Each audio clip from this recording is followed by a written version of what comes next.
और ये जो मैंने आपको होमवर्क दिया था मैं फटाफट पहले ये करा देता हूँ, ठीक है। मैंने आपको कहा था ये क्वेश्चन हमने किया था एप्पल लिमिटेड, आपको याद होगा उस वक्त हमने कंसोलिडेशन नहीं पढ़ी हुई थी, ये मैंने आपको कॉपी करवा दिया ना हैंड आउट। कंसोलिडेशन नहीं पढ़ी हुई थी तो हमने जुगाड़ लगाया था, जुगाड़ कि पेमेंट की है 1950 रुपए की, इसमें सॉफ्टवेयर 200 का आया है, अदर एसेट्स इतने के आए हैं, कस्टमर लिस्ट इतने की आई है, प्रोडक्ट एबीसी इतने की आई है, सारी फेयर वैल्यूज लेकर हमने कहा था और बाकी पैसे किसके दिए हैं, तो पता लगा था गुडविल। ये वही लेजर ही है जो एडजस्टमेंट अकाउंट बनाते हैं हम, कैसे मतलब गोलियां होती हैं ना, उस्ताद ने करानी होती हैं हर मौके की अपनी गोली, उस वक्त क्या पता एडजस्टमेंट अकाउंट क्या होता है, और लेकिन काम वही किया हमने, ठीक है।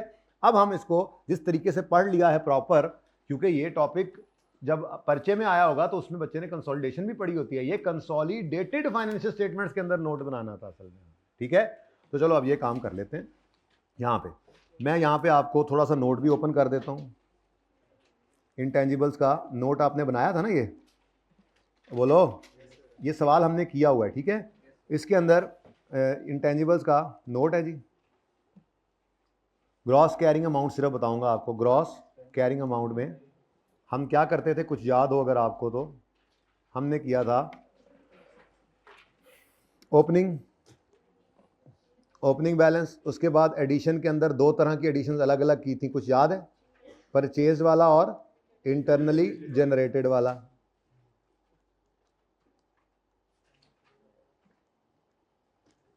उसके बाद क्लोजिंग आ गया था बस। अच्छा, अब इस सवाल को पढ़ते हैं और कोशिश करते हैं कि हम अपना ये जो एडजस्टमेंट अकाउंट है ये उसी तरह से इस सवाल को करें, सवाल तो वही होना है जैसे किया था। तो ये जो मैंने आपको सुबह पढ़ाया है, ठीक है, बहुत इंपॉर्टेंट बात थी, तभी तो मैं खप के बच्चों के साथ लड़ के समझा रहा था, क्योंकि ये बात देखो अब यहाँ भी काम आएगी और आगे भी सवालों में आप देखेंगे काम आती रहेगी, ठीक है। अकाउंटिंग इक्वेशन थोड़ी सी कमज़ोर हो ना बेसिक के अंदर तो थोड़ा मसला हो रहा होता है, डबल एंट्री सिस्टम है ना, जो भी डेबिट पड़ा है उसके अगेंस्ट कुछ ना कुछ क्रेडिट पड़ा होता है, तो ये इस तरह से बात होती है। खैर चले छोड़े, आप आए इधर,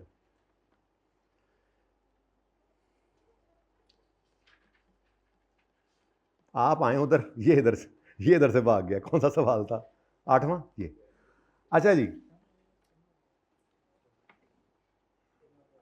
एज ऑन 30 जून 17, नहीं तो नहीं, ये जरा साफ सुथरा करते हैं इसको, ऊपर वाले को जरा साफ सुथरा कर दें जी, ये हमारा पॉइंट है। चलो जी काम शुरू करते हैं। ऑन 1 जुलाई 17 हमारा साल एंड हो रहा है 30 जून 18 पे, यानी हमारे इस साल के पहले दिन एक्विजिशन करनी है हमने, ठीक है ना। On 1 July 17 AL acquired entire share holding of ML, मतलब ML कौन हो गया फिर, सब्सिडरी, ठीक है, AL पेरेंट, ठीक है। NCI कोई नहीं है क्योंकि एंटायर शेयर होल्डिंग इसने खरीद लिया 100%, ओके। आ जाओ तुम लोगों का इंतजार हो रहा है, कंसोलिडेशन नहीं कर रहे, आगे 38 कर रहे हैं, उसमें कंसोलिडेशन हो रही है जी, ये इंतजार ही होता है, इंतजार में ऐसी चीज करा दो जो होमवर्क थी। अच्छा जी, okay next, the fair value of net assets appearing in ML's books on acquisition date are given below. अब ये बातें समझ आती हैं और तरह से, उस दिन और तरह से समझी थी, ठीक है। अब वो कहता है सारी शेयर होल्डिंग हमने खरीदी है कितने की, 1950 की, तो ये क्या है, इन्वेस्टमेंट इन ML, इन्वेस्टमेंट इन S 1950, इधर आता है ना। नेक्स्ट वो कहता है कि net assets, fair value of net assets, ये वही है नेट एसेट्स, वो इक्विटी जिसको हम नेट एसेट्स कह रहे थे, बुक वैल्यू नहीं, फेयर वैल्यू, ठीक है। तो fair value of net assets appearing in ML's books on acquisition date are given below, 200 जमा 1545 बराबर होता है 1700। तो ये हम जाकर लिखेंगे इधर अपना डिब्बा लगाएंगे, डिब्बा। आज तो ना शेयर कैपिटल पता है, ना ही शेयर प्रीमियम पता है, ना ही रिटेन्ड अर्निंग्स पता है, सीधा हमें क्या पता लगा है, 1745 टोटल हो गया। Now this 1745 is what is this, this is fair value of net assets. Allah करे अब इसके अंदर कोई मसले ना हो, अगर हुए तो हम कहेंगे fair value of net assets है, लेकिन वो जौक वाले सवाल की तरह से, अभी वो जौक वाला सवाल पिछली क्लास में किया है, ये भी नॉर्मल क्लास है, पिछली नॉर्मल क्लास में जो किया है उसमें हमने क्या कहा था, वो 6 पॉइंट समथिंग बुक वैल्यू थी और 1100 गालिबन था, ये फेयर वैल्यू थी, लेकिन उसमें इंटेंजिबल नहीं था। तो फिलहाल ये वो वाली फिगर मिल गई हमें, fair value of net assets. अच्छा आगे वो कहता है in respect of acquisition following information is available till acquisition date ML had incurred research and development cost of 80 on product ABC. ML has not recorded this as an asset because criteria for recording अब कल मैंने आपको एक वो example 17 थी गालिबन, वो छोटी सी example जिसमें मैंने बुक वैल्यूज वगैरह गायब करके दिखाया था, ठीक है, कि आपने इंटरनली जनरेटेड ब्रांड गुडविल कुछ भी रिकॉर्ड नहीं करना होता फाइनेंशियल स्टेटमेंट में, इंडिविजुअल फाइनेंशियल स्टेटमेंट में, लेकिन जब आप सब्सिडरी को खरीदने जाएं तो इसका इंटरनली जनरेटेड ब्रांड हो, इसकी इंटरनली जनरेटेड कस्टमर लिस्ट हो, इसकी गुडविल हो, आप उसको, गुडविल तो खैर निकलती है, आप उसके फेयर एसेट्स को फेयर वैल्यू पर लाकर उसको जब उसके पैसे देते हैं, ऐसा ही है ना। अब यहाँ पे क्या कह रहा है वो, R&D को 80 मिलियन की R&D को उन्होंने कैपिटलाइज नहीं किया था, रिकॉर्ड नहीं किया था as an asset because criteria was not met, लेकिन ये सेपरेट फाइनेंशियल स्टेटमेंट्स की बात हो रही है और बिल्कुल सही किया था उन्होंने। सेपरेट फाइनेंशियल स्टेटमेंट के अंदर R&D बुरी वाली डेवलपमेंट को कैपिटलाइज नहीं करते, लेकिन अब हम क्या कर रहे हैं, अब हम एप्पल को, सॉरी हम एप्पल हैं, मैंगो को हम खरीदने गए तो मैंगो की ये जो कॉस्ट इनकर हो चुकी थी, ये कॉस्ट तो नहीं, ये कॉस्ट तो नहीं, यानी बुक वैल्यू कल पढ़ाया था, बुक वैल्यू क्या होगी 0। ये मैंने कहा था कि जिन बच्चों ने गलती से 80 और 95 की डिफरेंस लेके 15 को रिकॉर्ड करना है वो गलत कर रहे हैं, क्योंकि R&D बुरी वाली है तो सब्सिडरी ने अपनी किताबों में इसको रिकॉर्ड ही नहीं किया हुआ, बुक वैल्यू क्या है 0। लेकिन वो कहता है ऑन दिस डेट, यानी कि एक्विजिशन के दिन, AL estimated that fair value of R&D, fair value was 95 million. इसकी फेयर वैल्यू कितनी है, इसका मतलब रीवैल्यूएशन सरप्लस कितना आना चाहिए, इसकी एंट्री क्या करते होते हैं अब हम क्या करते हैं, अब हम क्या करेंगे इसको, प्रोडक्ट डेबिट, ये क्या है, ये क्या चीज़ है, सॉफ्टवेयर है, प्रोडक्ट ABC, तो हम इसकी एंट्री कर लें, प्रोजेक्ट कर लें, प्रोजेक्ट डेबिट, प्रोजेक्ट कोई प्रोजेक्ट है जिसके बात कर रहा था ना कि ML incurred research and development इतनी और इसको नहीं बनाया, और ऊपर इस प्रोजेक्ट के ऊपर आगे कहा था उन्होंने ML incurred following on this project, तो मैंने प्रोजेक्ट का नाम दिया, उस दिन भी प्रोजेक्ट ही कहा था, मुझे इतना याद पड़ रहा है, जब ये असल सवाल किया था ना तो इसको हमने प्रोजेक्ट या प्रोडक्ट का नाम दिया था, जो भी नाम है बस वो इंटेंजिबल है, इंटेंजिबल का नाम कुछ भी रख लो आप इंटेंजिबल का नाम शेयर यार रख लो, हमें इससे क्या, ठीक है। प्रोजेक्ट डेबिट यानी intangible asset debit, intangible debit और revaluation surplus in working one, आज हमें ये पता लग गया, ठीक है जी।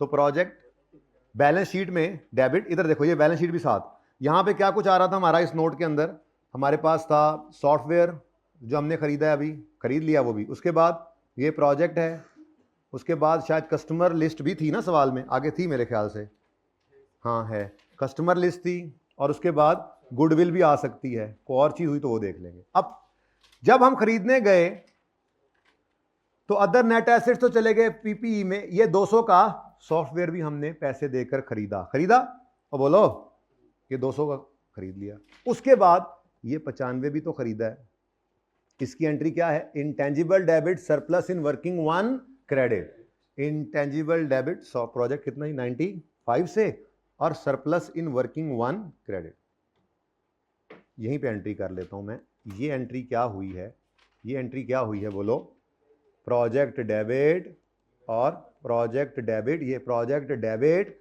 और revaluation surplus in working one credit, ये 95 की एंट्री हमने ये पास की। समझ आती है अब इस बात की, पहले कैसे किया था काम, देखो अब टेक्निकली कैसे कर रहे हैं, समझ आ रही है। अब मुश्किल ऐसे लगेगा सर वो आसान काम था, भाई वो आसान काम था, वो कभी कभार तो ऐसा चलो हो गया, पक्का काम का तरीका यही है, उसी के अंदर इस सवाल को भी डाल दे, काम वैसे ही करना है, ठीक है। उसके बाद कुछ और भी है जी, अच्छा जी, उसके बाद जी कहता है हमने बाद में इस प्रोजेक्ट के ऊपर ये किया वो किया, ये किया वो किया, मैं इस वक्त एक्विजिशन डेट के साथ जो है वो इस वक्त जो है वो मैं इंटरेस्टेड हूँ उसके अंदर कि गुडविल कितनी है और सारी बात, बाकी आपको पता ही, आपने एडिशन वगैरह कर लेना अपने रूल्स को लगा के, वो सही हुआ जी, कोई ज़रूरत नहीं है, कोई ज़रूरत नहीं है, सेपरेट के अंदर क्या किया हुआ उसने, एक्सपेंस बनाया हुआ है, हमने सेपरेट में इसको एसेट बनाया कि सेपरेट वाला एक्सपेंस से हम रिवर्स करें, बस जो हुआ पड़ा है वो हुआ पड़ा, हमें उससे क्या, कंसोलिडेशन में हमने एक एसेट रिकॉर्ड किया, भाई ठीक है ना, तो वो फिर वो सेपरेट के अंदर प्रॉफिट भी ऐड होना चाहिए था और सेपरेट के अंदर एसेट भी बढ़ाना चाहिए था, सेपरेट की गलती नहीं है, ये कंसोलिडेशन की एडजस्टमेंट है, ये एसेट एग्जिस्ट ही नहीं करता, इसका नाम ही कोई नहीं है, तो एक डेबिट जो उन्होंने किया हुआ था, हमें उससे क्या, वो उन्होंने एक्सपेंस में किया होगा, हम उसको भी फेयर वैल्यू पे लाकर एसेट बना रहे हैं। ठीक है, अच्छा अगली चीज क्या है जी, ये तो हो गया डन, ये तो हो गया। अगली बात जो है वो आपको पता ही, आपने कर ली थी, कार्ड ना देना मतलब कर ली थी। नेक्स्ट, एज ऑन यकम जुलाई, एक और मसला भी है जी, fair value of AL's own customer list. अब ओन कस्टमर लिस्ट भी अगेन वही मसला है, बुक वैल्यू इसकी क्या होगी, 0, क्योंकि इसकी अपनी कस्टमर लिस्ट है। लेकिन fair value has been assessed at 30, लो जी ये भी क्या है, कितना जी, ये क्या है जी, ये मैंने रीवैल्यूएशन सरप्लस किस पे लिया था, ऐसे लिखते थे ना हम, रीवैल्यूएशन सरप्लस किसका, प्रोजेक्ट का। अब एक और चीज आ गई,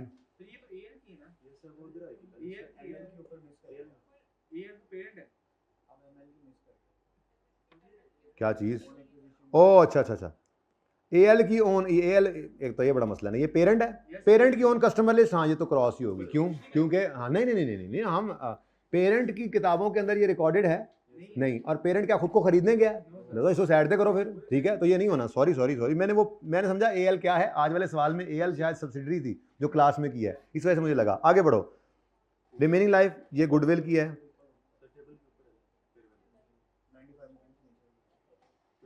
ओ माय गॉड ये रही, sorry, on acquisition date fair value of ML, ये है subsidiary, customer list was assessed at, तो इसकी बुक वैल्यू क्या है और फेयर वैल्यू क्या है, तो 20 रुपए से जी, ठीक है, तो 20 रुपए से एंट्री पास करो जी, कस्टमर लिस्ट डेबिट और सरप्लस इन वर्किंग 1, तो ये कस्टमर लिस्ट हमने लेनी है यहां पर, ये वाली कितने की, 20 से कस्टमर लिस्ट डेबिट और 20 से सरप्लस इन वर्किंग 1 क्रेडिट। ये सरप्लस किसका है जी, कस्टमर लिस्ट का। काम वही हुआ पड़ा है, बिल्कुल वही हुआ पड़ा है। अब जो आपने टोटल करना है, ये टोटल कितना आना है बताओ, ये सारे एसेट्स की फेयर वैल्यू है। Fair value of net assets ऊपर भी थी, लेकिन उसमें इन दो का मसला था, जैसे पिछले जॉक वाले सवाल में उसने कहा था fair value of net asset इतनी है इनटेंजिबल के अलावा, यहां पे भी fair value of net assets इतनी है 2 इंटेंजिबल्स के अलावा, तो फिर उसको लिख दो जी, कितना आता है टोटल, 1860। लो जी ये क्या आ गया अब हमारे पास, ये fair value of all net assets है, बिल्कुल पिछले सवाल जैसा मैंने बनाया इसको, ठीक है, fair value of all net assets. अब एनसीआई कितना है, एनसीआई कितना है जी, 0, तो फिर 1860 वाली चीज हमने 1950 की खरीदी, तो गुडविल आ गई, गुडविल कितनी है जी, गुडविल आ गई 90 की, ये बैलेंसिंग है, इसकी डबल एंट्री करो, गुडविल डेबिट 90 से और एडजस्टमेंट अकाउंट क्रेडिट 90 से। काम यही किया था हमने, बस उस वक्त गुजारा वैसे चलाया था। अब हम कॉन्सेप्चुअली इस बात को सीख चुके हैं, अब हम अपनी तरतीब पे इस सवाल को ले आए। ये असल में इस चीज़ की आदत डालना चाह रहा हूँ आपको। Fair value of net assets का मतलब क्या है, सरप्लस लॉस रिकॉर्ड करने के बाद एस की वर्थ ये है। लेकिन मसला कभी कभी ये आ जाता है कि वो उसमें से कुछ चीज़ें अभी फेयर वैल्यू पे नहीं ला कर के फिगर, वो ऐसी फिगर देते थे 1745 ऐसी फिगर है जिसमें कुछ चीज़ों का फेयर वैल्यू गेन लॉस अभी नहीं आया हुआ, तो डाल लेंगे सारे एसेट्स की फेयर वैल्यू नेट एसेट्स आ गई, फेयर वैल्यू नेट एसेट्स आ गई है। अब इसमें से कोई हिस्सा एमसीए का है तो 2 नहीं है, तो फिर सारे का सारा आपका है, तो आपको कितने में पड़ा, ये 1950 का, तो बाकी क्या आ गई, गुडविल। ठीक है जी, सही है। तो ये दोनों सवाल आपने इकट्ठे करने हैं, ये इतना सा, ये कौन सा पास पेपर है जी, past paper 8 Apple limited, page number किताब का IS 38 के अंदर है, IS 38 में पेज नंबर, ये वॉल्यूम 1 है ना, ठीक है जी। यार आप लोग अपनी किताबों के वॉल्यूम 2 के पेज 749 पे आ जाए।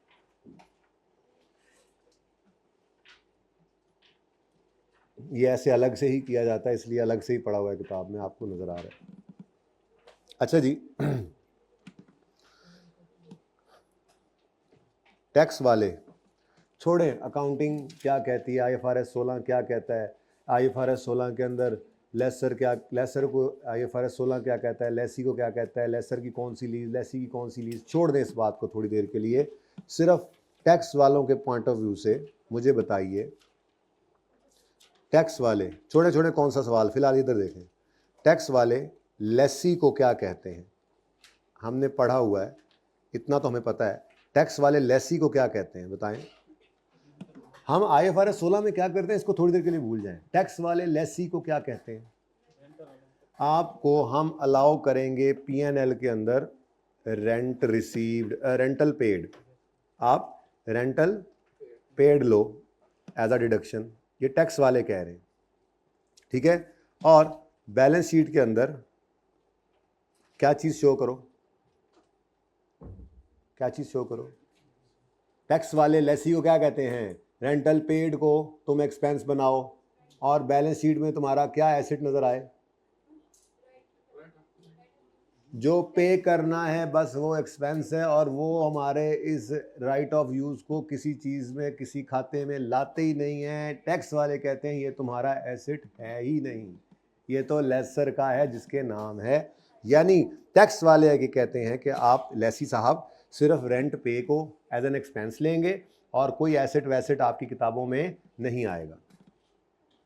इसी तरह टैक्स वाले लेसर को भी कुछ कहते होंगे। अब आप सोच के बताएं, क्योंकि लेसर वाला सवाल हमने नहीं किया हुआ, इसलिए आप सोच के बताएं टैक्स वाले लेसर को क्या कहेंगे बैलेंस शीट के अंदर। भाई ऑपरेटिंग फाइनेंस, इन बातों का कोई पता नहीं टैक्स वालों को, ठीक है। टैक्स वाले लेसर को क्या कहेंगे बताएं सोच कर। बैलेंस शीट के अंदर तुम्हारा ये PPE है, ये तुम्हारा एसेट है। वो कह रहा है जी मैंने फाइनेंस लीज कर दी। उन्होंने कहा ये क्या होती है? मैंने एसेट लेसर को लेसी को दे दिया, उसका है। भाई ये हम नहीं मानते, तुम्हारे नाम है, तुम्हारा एसेट तुम्हारे PPE में नजर आए, जाहिर सी बात है। टैक्स डेप्शन अलाउ करेंगे तो PPE नजर आएगा, कॉस्ट माइनस अकोमोडेशन टैक्स वालों के हिसाब से। और P&L के अंदर क्या कहेंगे सोच के बताएं फिर।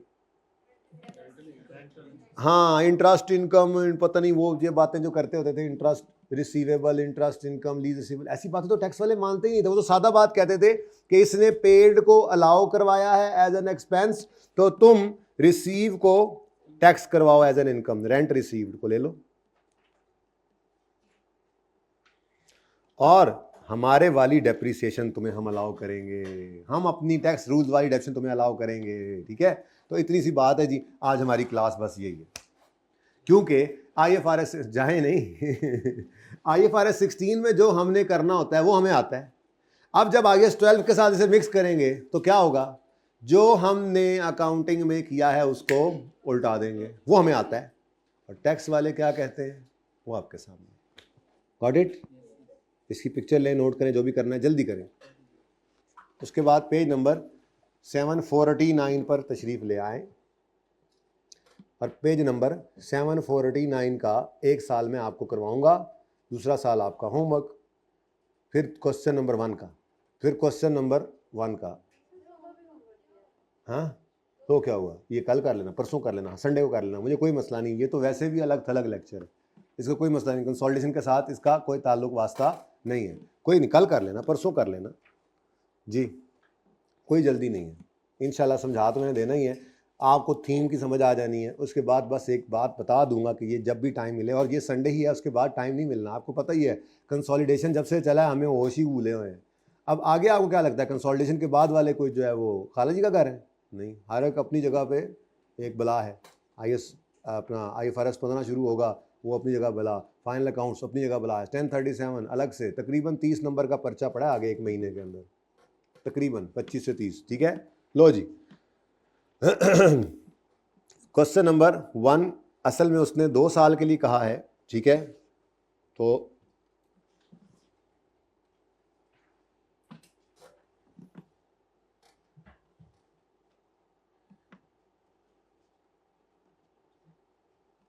पॉज कर। अच्छा जी, 2005 और 2006 के लिए हमें ये जर्नल एंट्रीज़ करनी है in the books of XYZ। तो 5 की एंट्रीज़ आप इंशाल्लाह कर लेंगे, मतलब मैंने वर्किंग करानी है, एंट्रीज़ तो सोल्यूशन के अंदर मौजूद हैं। 6 आपका होमवर्क बन जाएगा। फिर यही सवाल मैंने एरियर वाला आपको कराना है, एडवांस वाला आपका होमवर्क बन जाएगा, जब कभी कर लें, ठीक है। इसके साथ फिर एक पास पेपर भी मिलाऊंगा ताकि ये पैकेज पूरा हो जाए, ठीक है। तो लेट आने वाले ख़वातीन व हज़रात तवज्जो फरमाएं, हमने अभी तक सिर्फ इतनी सी बात की है, ज़रा गौर से देख लें कि टैक्स वाले लेसी से कहते हैं तुम्हें हम रेंटल पेड अलाउ करेंगे एज आ डिडक्शन, और बैलेंस शीट में तुम्हारे कोई भी एसेट नज़र नहीं आ सकता क्योंकि ये एसेट तुम्हारा है ही नहीं, ये तो लेसर का है। फिर टैक्स वाले लेसर से कहते हैं कि तुम्हारा ही एसेट है, तुम्हारी बैलेंस शीट में दिखेगा, तुम्हें हम रेंट रिसीव टैक्सेबल करवाएंगे और तुम्हें हम अपने रूल्स के हिसाब से डिडक्शन अलाउ करेंगे। ये टैक्स वाले कहते हैं लीज के मुतालिक। ठीक है, अब हमने IFRS 16 में जो पढ़ा हुआ है, वो जो भी पढ़ा हुआ है वो हमने उल्टा दिया करना है और टैक्स वालों की बात मानेंगे जब हम करंट टैक्स निकाल रहे होंगे या डेफर्ड टैक्स की कैलकुलेशन कर रहे होंगे। ओके, सादा सी बात है। अब इसको अप्लाई करते हैं जी। XY limited a lessor leases equipment to ABC with a fair value of 37 in terms of a finance lease agreement। ये फाइनेंस लीज है। ठीक है, lease begins on 1 January 2005। There are 5 instalments of 10,000 each paid annually in arrear at a discount rate, यानी कि interest rate जो कि 10% है। अगली बात तो बाद में देखेंगे, सबसे पहले तो हम अब वो कर लें वर्किंग जो हम अकाउंटेंट्स ने कर रखी होती है। ठीक है, तो वर्किंग 1 क्या आएगा जी, याद है कुछ?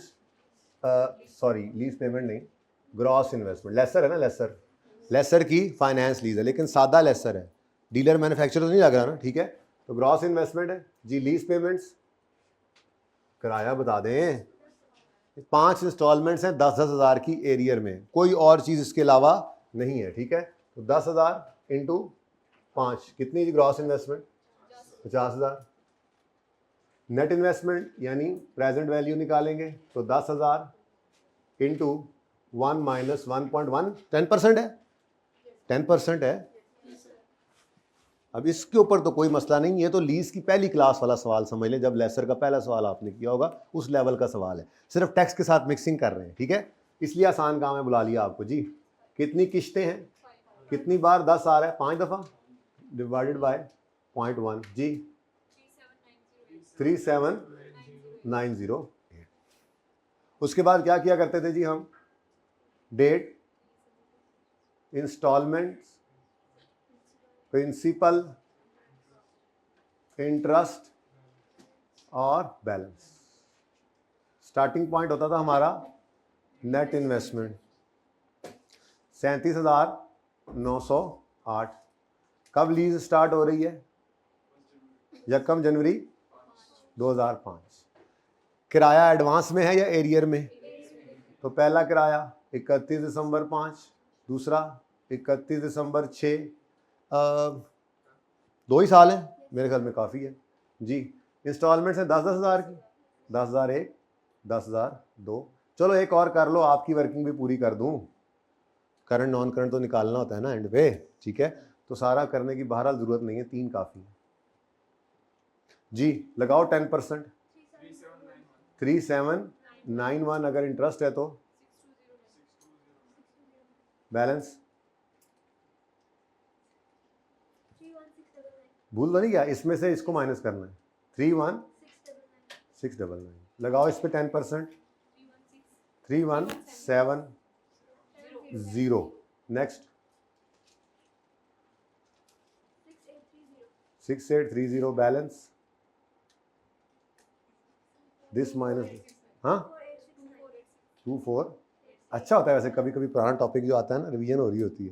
ये तो कैलकुलेशन इतनी तेजी से हुआ करती थी, आज वो भी ज़रा फंस रही है, याद नहीं आ रहा किस में से क्या माइनस करना था जी।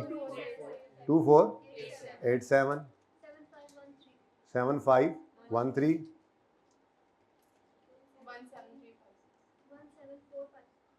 कोई फैसला कर लो आप बच्चे। 17356। चलो हम अकाउंटेंट्स क्या करते हैं, हम अकाउंटेंट्स यहाँ से इंटरेस्ट लेकर 5, सिर्फ 5 करा रहा हूँ ना, हम अकाउंटेंट्स ने ये इंटरेस्ट रिकॉर्ड किया होगा और नहीं सॉरी, हम तो ये लेसर का सवाल है, वापस हाँ इंटरेस्ट है लेकिन एक्सपेंस नहीं, इनकम। हम अकाउंटेंट्स ने ये इंटरेस्ट इनकम रिकॉर्ड की होगी और हम अकाउंटेंट्स ने कोई डेप्रिसिएशन नहीं ली होगी। बैलेंस शीट में हमारे कख भी नज़र नहीं आएगा पीपीई की मद में, लेकिन लीज रिसीवेबल नज़र आएगा। अब पहले हम क्या करते हैं, हम पहले क्या करेंगे, ज़रा ध्यान से सुन लें। करंट टैक्स में हमने जो अकाउंटिंग में किया वो उल्टा देंगे और डेफर्ड टैक्स की वर्किंग में जो हम अकाउंटेंट्स के हिसाब से नज़र आना चाहिए पहले वो लिख देंगे, टैक्स की बात बाद में करते हैं। ठीक है, तो करंट टैक्स, ये क्वेश्चन नंबर कौन सा चल रहा है? पेज नंबर 749 9, ठीक है जी, वॉल्यूम 2। तो करंट टैक्स की वर्किंग में पीबीटी पता नहीं सवाल में गिवन होगा कहीं ना कहीं, तो गिवन है कहीं। टैक्स एप्लीकेबल कितना है 35%, और अकाउंटिंग प्रॉफिट दोनों साल्स का क्या है, अच्छा नहीं अलग अलग है, 6 का लाख है और 5 का मेरे साल का 1 लाख, लो जी 1,50,000। अच्छा अब मैंने क्या कहा है जी, हम अकाउंटेंट्स अगर लेसर है, लेसर तो लेसर क्या करता था, मेरे ख्याल में लेसर वाली समरी ओपन कर लेनी चाहिए, बहुत हेल्प मिलेगी। IFRS 16 याद है कितने अच्छे तरीके से किया था आपने कि नहीं याद, ऐसा कुछ किया भी था। ये भी एक टॉपिक था ओ शुरू में, और याद करें जब आप नए नए आए थे कैफ 5 में, आप कहते थे रोज का काम रोज करना है, उस जमाने की बात है भाई, आप एक्स्ट्रा क्लास में भी लेट आए हैं। ये सिंपल लेसर है, लेकिन कौन सी लीज चल रही है, finance lease. Simple lessor finance lease, जरा रिवाइज कर लेते हैं, भूल जाते हैं, बंदा बशर है, ठीक है, बहुत अरसा हो गया पढ़े हुए। तो जो लेसर होता था फाइनेंस लीज में, वो क्या रिकॉर्ड करता था पीएनएल में, इंटरेस्ट इनकम, और बैलेंस शीट में नजर आता था लीज रिसीवेबल, और अगर एडवांस का सवाल होता था तो इंटरेस्ट रिसीवेबल, ठीक है। अब पीएनएल में जो हमने किया है, टैक्स के साथ मिक्स कर रहे हैं ना, पीएनएल में हमने जो किया है उसको उल्टाएंगे, यानी इंटरेस्ट इनकम को उल्टा देंगे, और बैलेंस शीट में जो नजर आना चाहिए अकाउंटिंग के हिसाब से वो हमने लिख लेना, कैरिंग अमाउंट, ठीक है। तो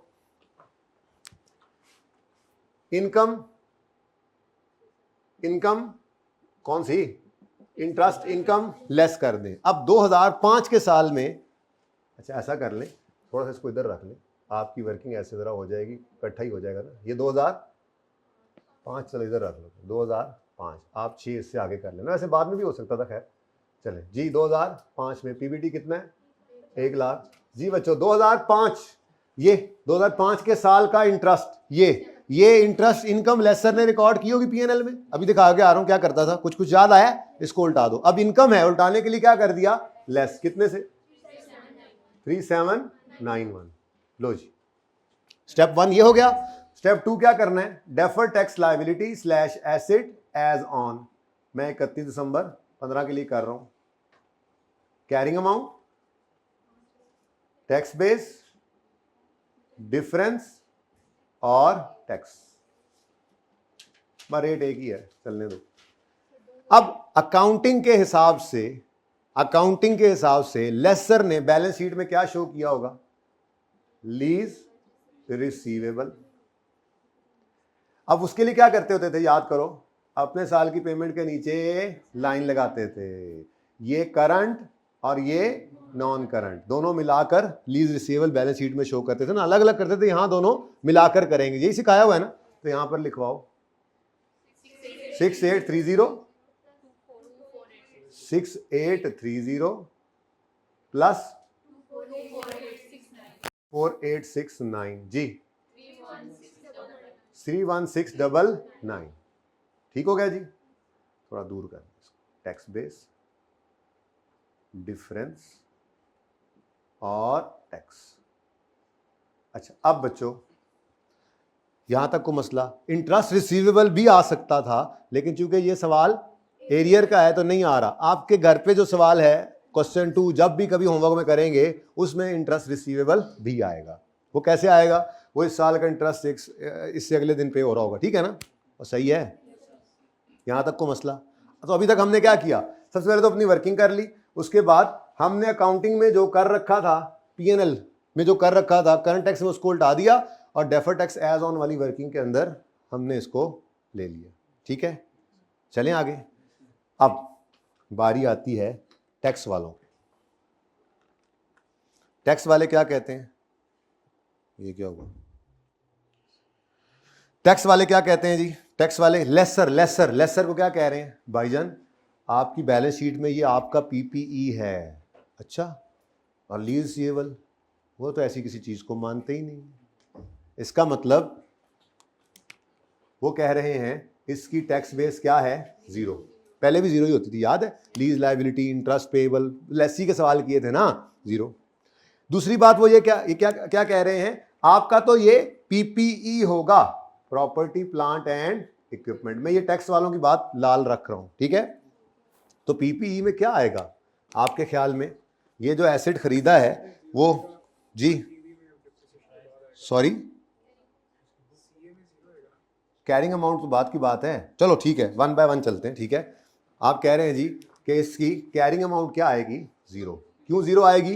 क्योंकि हम लेसर अगर अपनी किताबों से फाइनेंस लीज करता था तो अपनी किताबों से एसेट को निकाल देता था, तो उसकी किताबों में तो कोई पीपीई नहीं पड़ा होगा, ठीक है। लेकिन टैक्स वाले क्या कह रहे हैं कि भाईजान आपको हम ये एसेट आपका मानते हुए आपको अपने रूल्स वाली डेप्रिसिएशन अलाउ करेंगे, लेकिन आपको जो आपने इंटरेस्ट इंटरेस्ट रिसीव किया है ये आपको हम टैक्सेबल भी करेंगे। इधर देखो, इंटरेस्ट नहीं, वो कहता था रेंट रिसीव, ठीक है। तो जो रेंट आपने रिसीव किया यानी कि पूरे का पूरा 10,000, उस 10,000 को क्या करवाएंगे ये, और बोलो, उस 10,000 को क्या करवाएंगे? एड बैक करवाएंगे। और एसिड की फेयर वैल्यू पर ही एसिड रिकॉर्ड होता है ना, तो ये फेयर वैल्यू जो एसिड की है यही पीपीई के अंदर उन्होंने चल पड़ा जी, फेयर वैल्यू इसी को ही डेप्रिशिएट करना है और उसके लिए उन्होंने रेट शेड भी दिया होगा कहीं, देखो, tax authorities grant 20% allowance on equipment on straight line basis. तो टैक्स वाले क्या करते हैं जी, 20% के हिसाब से आपको, तो रेंट रिसीव्ड पूरा 10,000 वो आपको निकालना पड़ेगा, ठीक है। रेड ही कर रहा हूं मैं, एड रेंट रिसीव्ड, इसको टैक्स लगाएंगे वो कितना जी? ना ना ना 10,000, पूरे 10,000 पे वो टैक्स लेंगे, ठीक है। बहुत दूर निकल रहा है ये, मिक्स हो रहा है ये, थोड़ा सा इधर लेके आओ, 1.5 लाख जी, सही है। इस पे टैक्स लेंगे और साथ ही वो क्या कह रहे हैं, हम आपको अपने रूल्स वाली डेप्रिसिएशन अलाउ करेंगे। टैक्स डेप्रिसिएशन लिख दूं मैं, टैक्स डेप्रिसिएशन पीपीई के ऊपर। ये कहां से आ गया पीपीई? भाई पहली बात है वो टैक्स वाले कहते हैं ये लेसर का एसेट है और लेसर का एसेट भी पीपीई है, तो अपने रूल्स के हिसाब से उन्होंने कितने की एसेट 37,908 डिवाइडेड बाय, नहीं हाँ 20% गिना, 37,908 इंटू 20% कितना आता है? 7, ये 7,582 की डेप्रिसिएशन इन्होंने अलाउ कर दी। यानी इनके हिसाब से 37,908 वाला पीपीई डेप्रिसिएशन 7,582 माइनस करने के बाद क्या बुक वैल्यू शो करेगा? Tax base 326। ले जी, ये मैंने रेड काम कर दिया है टैक्स वालों के हिसाब से। अब तरतीब आखिरी बार सुन ले, लेट आने वाले भी। टैक्स वाले क्या कहते हैं? टैक्स वाले कहते हैं, लेसी को क्या कहते हैं? लेसी, ये हम करके आए थे, लेसी तुम्हें सिर्फ हम रेंटल पेड अलाउ करेंगे, ठीक है, और तुम्हारा कोई एसेट वैसेट नहीं है, ये जिसके नाम है उसी का है। वो असल में सब्सटेंस ओवर फॉर्म को नहीं ना मानते, वो कहते हैं नहीं लीगल फॉर्म क्या है, नाम किसके है, तुम्हारा नहीं है, ठीक है। ये बात हमने की हुई थी। इधर आए, लेसर को क्या कहते हैं? लेसर कहते हैं भाई ये तुम्हारा एसेट है। सर वो फाइनेंस, यार फाइनेंस ऑपरेटिंग क्या होता है? चलो निकलो, IFRS 16 उठाओ और निकलो यहाँ से, हमें क्या पता, तुम्हारे नाम एसेट तुम्हारा है, तुम्हारा पीपीई है, बैलेंस शीट में इसे शो करो और हम तुम्हें अलाउ करेंगे इसकी डेप्रिसिएशन एज एन एक्सपेंस, लेकिन तुमने जो किराया इंस्टॉलमेंट रिसीव की है वही तुम्हारी इनकम मानते हो, तुम्हें उस पर टैक्स भी लगाए। अब तरतीब क्या रखनी है?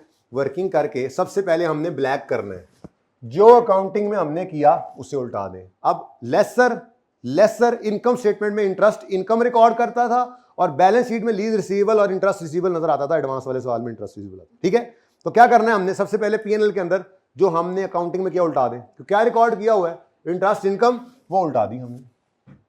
उसके बाद अगला स्टेप क्या है? हम अकाउंटेंट्स के हिसाब से बैलेंस शीट में क्या नजर आना चाहिए? लीज रिसीवेबल, जो लेसर रिकॉर्ड करता था वो लिख दिया। ये करने के बाद ये अब अकाउंटिंग पीएनएल में उलट गया और अकाउंटिंग में बैलेंस शीट में क्या आता है वो नजर आ रहा है। अब आते हैं टैक्स की तरफ। टैक्स वाले क्या कहते हैं?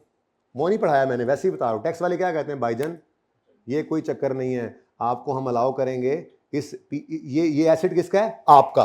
पहली बात तो ये कि इस एसेट को अपने पास पीपीई के तौर पर रिकॉर्ड करो, हम आपको इसकी डेप्रिसिएशन अलाउ करेंगे। तो ये डेप्रिसिएशन अलाउ कर रहे हैं और ये बुक वैल्यू यानी टैक्स बेस आ रही है टैक्स वालों के हिसाब से, और जो आपने रेंट रिसीव किया है उस पर आपसे टैक्स भी लेंगे। सवाल खत्म है जी, ठीक है, सवाल इज डन एंड डस्टेड। मुझे बताओ जी टैक्सेबल प्रॉफिट क्या आ रहा है? 148,627 और इस पर टैक्स लगेगा 35% है जी। कितना आता है? 52019। इसकी एंट्री क्या होगी? बाकी एंट्रीज के साथ साथ CTE डेबिट, CTP क्रेडिट। ठीक है जी, 52019। बाकी एंट्रीज तो पता है क्यों नहीं मैं करवा रहा, वो नीचे मैं दिखाऊंगा जाके, आपको सोल्यूशन में लिखी हुई है। वो कौन सी हैं? XYZ लेसर है ना, तो उसने अपनी एंट्रीज करनी है लीज पर देने की, तो वही पुरानी एंट्रीज जो हमने सीखी हुई हैं।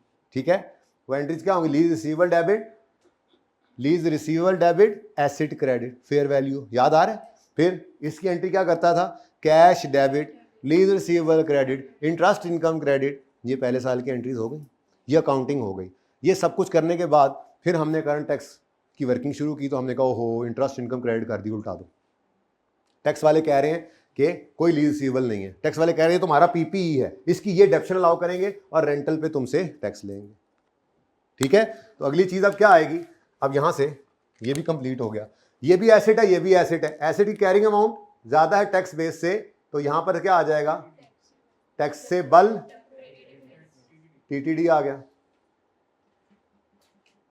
और यहां पर ये क्या? ये भी एसेट है जी। 30,326 डिडक्टेबल टेम्परेरी डिफरेंस जी। 1373 नेट में क्या आया? Taxable temporary difference. और इसका आंसर 481 डेफर्ड टैक्स लायबिलिटी।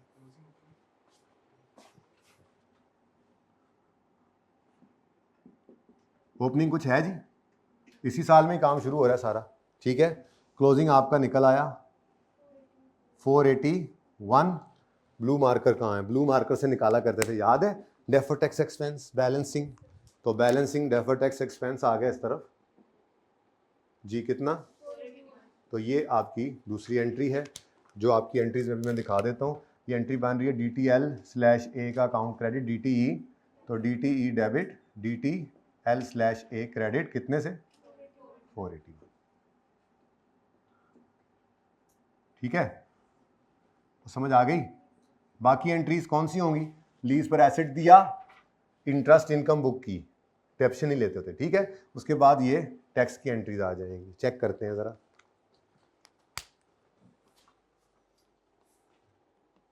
ये lease receivable debit, interest asset credit, bank debit, interest income credit, lease receivable credit.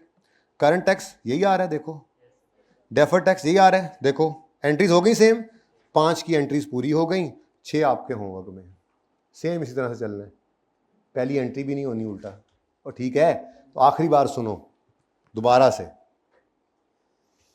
Tax वाले लीज के मामले में लेसी को कुछ इस तरह की बात करते हैं कि तुम्हें हम P&L में तुम्हारा P&L का एक्सपेंस हम समझेंगे जो रेंट तुमने पे किया, और बस तुम्हारा कोई एसेट वैसेट नहीं है। इसीलिए तो लेसी वाले सवालों के अंदर हम देखते थे राइट ऑफ यूज भी जीरो, लीज लायबिलिटी भी जीरो, इंटरेस्ट पेबल सब कुछ जीरो आ जाता था, याद है? बोलो क्यों? क्योंकि वो कहते थे ऐसी कोई चीज है ही नहीं, और इंटरेस्ट भी उल्टा, डेप्रिसिएशन भी उल्टा, सिर्फ क्या अलाउ करते थे? Rental paid. तो इतनी सी बात ही है। टैक्स वाले कहते हैं लेसी तुम्हारा सिर्फ ये रेंटल पेड एक्सपेंस है और तुम्हारा कोई एसेट वैसेट नहीं है। और लेसर को कहते हैं ओ भाई लेसर ये तुम्हारा PPE है, इसकी डेप्शन अपने रूल्स वाली तुम्हें अलाउ करेंगे, और तुमने जो रेंट इसने पे किया उसको उधर अलाउ करके आए हैं, तुमने यहां रिसीव किया, तुम्हें इसके ऊपर टैक्स लगाएंगे। सवाल शुरू हुआ तो हमने वर्किंग करके अब सबसे पहले क्या करना है, हम जो कर चुके ये एंट्रीज में नजर आ रहा है आपको, हमने क्या किया? लेसर ने क्या किया? लेसर ने लीज रिसीवेबल डेबिट करके एसेट क्रेडिट कर दिया अपनी IFRS 16 की काउंटिंग समझते हुए इसको सारी। ठीक है, बैंक डेबिट, इनकम बुक की इसने और लीज रिसीवेबल क्रेडिट किया। टैक्स वाले आगे बढ़े और कहने लगे ये कौन सी इनकम है भाई, उल्टाओ, तुम्हारी इनकम क्या है जो तुमने 10,000 रिसीव किया। तो वो फिर रूल्स आगे चल पड़ते हैं। ठीक है, तो तरतीब क्या रखनी है हमने? जब वर्किंग कर ली उसके बाद हमने क्या कहना है? करंट टैक्स में जो अकाउंटिंग वालों ने P&L में जो हमने किया है, अकाउंटिंग वालों ने अकाउंटिंग रूल्स के मुताबिक उसको उल्टा दें, और डेफर्ड टैक्स की वर्किंग में वो लिख लें जो हम अकाउंटिंग वालों की बैलेंस शीट में आता है। उसके बाद टैक्स वाले आगे बढ़ेंगे, वो कहेंगे ये क्या है? ये तो तुम्हारा PPE है, तुम लेसर हो, ये तो तुम्हारा PPE है, ऐसी कोई चीज़ एग्जिस्ट। और PPE भी जो है वो डेप्रिशिएट करने देंगे, जाहिर सी बात है, लेकिन अपने रूल्स के हिसाब से डेप्रिशिएट करेंगे। तो ये बुक वैल्यू आ गई इसकी, ये डेप्शन अलाउ कर दी उन्होंने। और जो 10,000 तुमने रिसीव किया है वो तुम्हारी क्या है, इनकम, जिसके ऊपर हम टैक्स लेंगे। ओके, तो यहाँ से करंट टैक्स आ गया और फिर ये क्लोजिंग डेफर्ड टैक्स और ये डेफर्ड टैक्स एक्सपेंस की फिगर नोट कर लें, पिक्चर ले लें।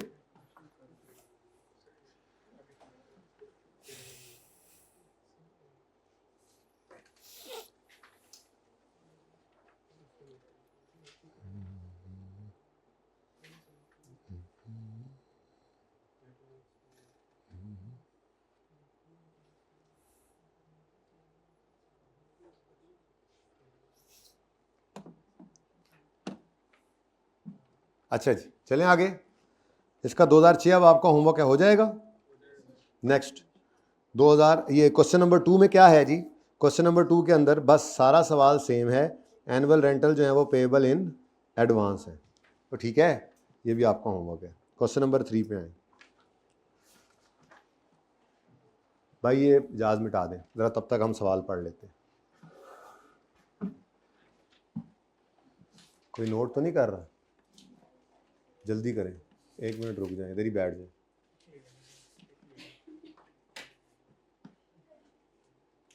पिक्चर ले लें, ले लिए? क्या सलाह चाह रही? पिक्चर लेने के मुज़ाकरात हो रहे हैं? अच्छा, इसी के मिटा दो।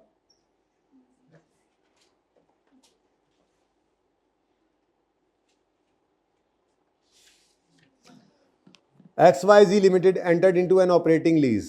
लो जी, लेसर की ऑपरेटिंग लीज और फाइनेंस लीज, ये तो हमारे हिसाब से है, टैक्स वाले तो ये कहते हैं लेसर को, ये बस, वो ऑपरेटिंग फाइनेंस को नहीं जानते, वो कहते हैं जो भी लीज है वो कोई लीज नहीं है, बस किराए पे तुमने एसिड दिया हुआ है, तुम्हारा पीपीई है, हमारे रूल्स के हिसाब से डेप्रिशिएट करो और जो तुमने किराया रिसीव किया उस पर टैक्स दे दो।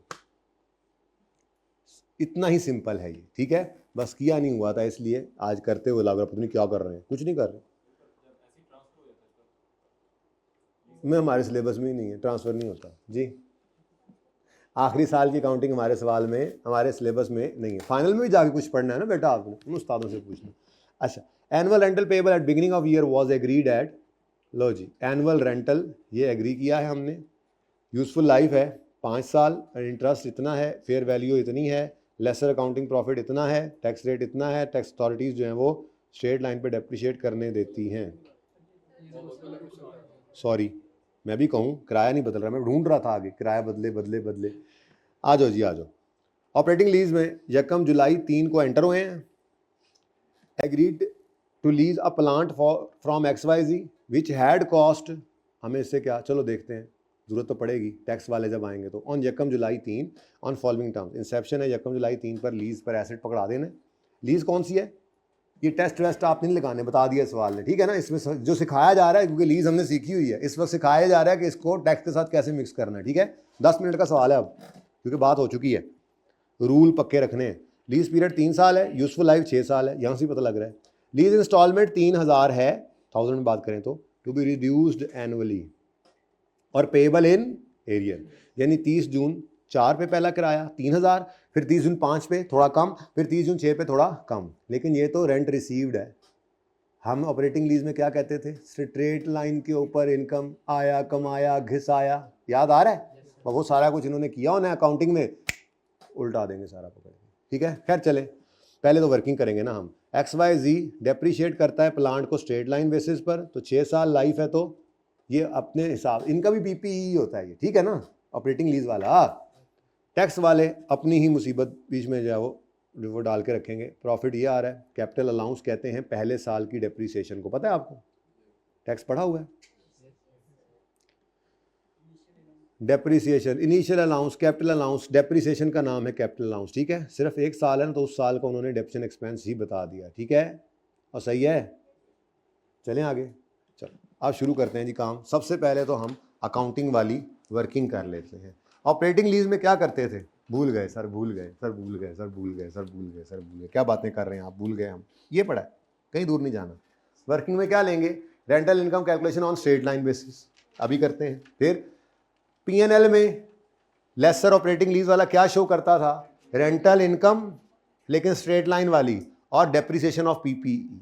बैलेंस शीट में अपना पीपीई शो करता था और वो लेजर बना के रेंट रिसीवेबल या अनअर्न्ड आ जाता था, लेकिन वो आज वाले सवाल में नहीं आने लगा इंशाल्लाह, ठीक है, क्योंकि आज वाले सवाल के अंदर क्या आएगा, लेट्स सी। अब स्ट्रेट लाइन पे करने की वजह से भी तो गड़बड़ होती थी, असल तो होती इसी वजह से थी। चलो देखते हैं, ठीक है, ये करते थे अकाउंटिंग के अंदर। नोट शोट छोड़ो, सिर्फ इसका काम चल रहा है। एंट्रीज क्या करेगा, जो आपके सवाल के सोल्यूशन में होंगी, एसेट खरीदेगा, फिर उसको किराए पे देना है बस। आईडीसी की एंट्री ये है, ठीक है कोई नहीं सवाल में, आया, कमाया, घिसाया, याद आ रहा है कुछ, ये 3 एंट्रीज होती थी, तो ये हमने पहले कर लेना है, ठीक है। तो बताओ जी, वर्किंग सबसे पहली जो होगी वो क्या होगी, अब डेट और इंस्टॉलमेंट जी। पहला किराया 30 जून, साल कौन सा है, 4, यकम जुलाई 3 को लीज में दे रहे हैं ना, तो पहला किराया तो 30 जून 4 को ही आएगा ना। तो 30 जून 4 कितना किराया, 3000, फिर 30 जून 2005 पे क्या किराया आएगा, टू बी रिड्यूस कितना, तो ये 95 कर दो, 2850, फिर 30 जून 2006, इस 2850 को फिर और कम कर दो, 27, कुछ यादें ताज़ा हो रही हैं। IFRS 16 नहीं पढ़ा रहा, IAS 12 के साथ मिक्स कर रहा हूँ, लेसर को रहता था, ठीक है जी। अब अकाउंटिंग में तो हमने क्या करना है, स्ट्रेट लाइन की इनकम निकालनी है, तो टोटल करो 8558, ठीक है जी। अब रेंटल इनकम कितनी आती थी, रेंटल इनकम के लिए हम कहते थे जी 8558, साल हैं तो जितने साल हैं उससे डिवाइड कर दो जी, 2853 पर एनम।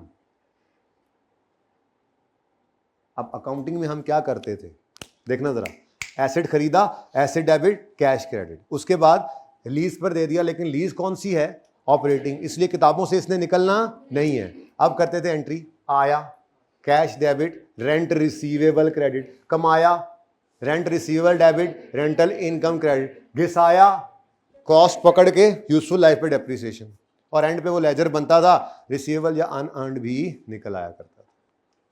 कुछ याद आ रहा है, अब तरतीब वही रखनी है। करंट टैक्स, अब ये तो एक ही साल है ना, इसलिए इसका कोई होमवर्क भी नहीं। कौन सा साल है, 30 जून 2004 वाला जी। पीबीटी कितना आ रहा है, 3000, 1000 में चल रहे हैं आप लोग।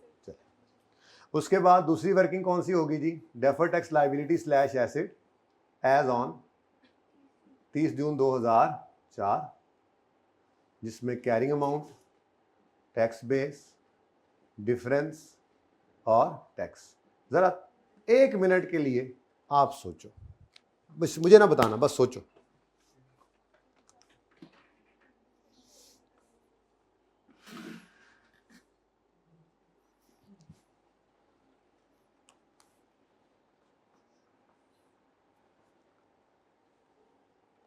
जी करूं कुछ, एक और वर्किंग साथ ही बना करती थी, ये वर्किंग 1 होती थी, और रिसीवेबल अनअर्न्ड के लिए हम ये वर्किंग करते थे ना, रेंट रिसीवेबल, ऊपर लिखा करते थे for both rent receivable and unearned rent, I have used the word rent receivable, ठीक है। तो आया cash debit, rent receivable 3000, rent कमाया की एंट्री होती थी, rent receivable debit, rental income credit, rental income चलो ठीक है, कितना 2853। अब आया ज्यादा कमाया कम, तो अनअर्न्ड आ रहा है नहीं, कितना, किस दिन, 30 जून 2004 पे क्लोजिंग अनअर्न्ड यानी लायबिलिटी कितना 147। लो जी, ये अकाउंटिंग मुकम्मल है। अब हमारी एंट्री सिर्फ करवाई हुई हैं, अब तरतीब वही। सबसे पहले क्या करो, जो अकाउंटिंग में हमने किया उसको उल्टा दें करंट टैक्स में। हमने अकाउंटिंग में क्या किया है, ये रेंटल इनकम P&L के अंदर जाती है, ऐसे ही है।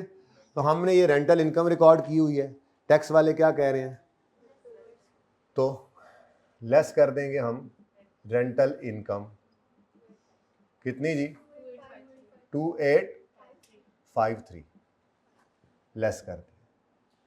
उसके बाद हम अकाउंटेंट्स की बैलेंस शीट में क्या नजर आएगा, एक तो PPE नजर आएगा, वो पीपीई हमारे रूल्स के हिसाब से डेप्रिशिएट होकर आएगा।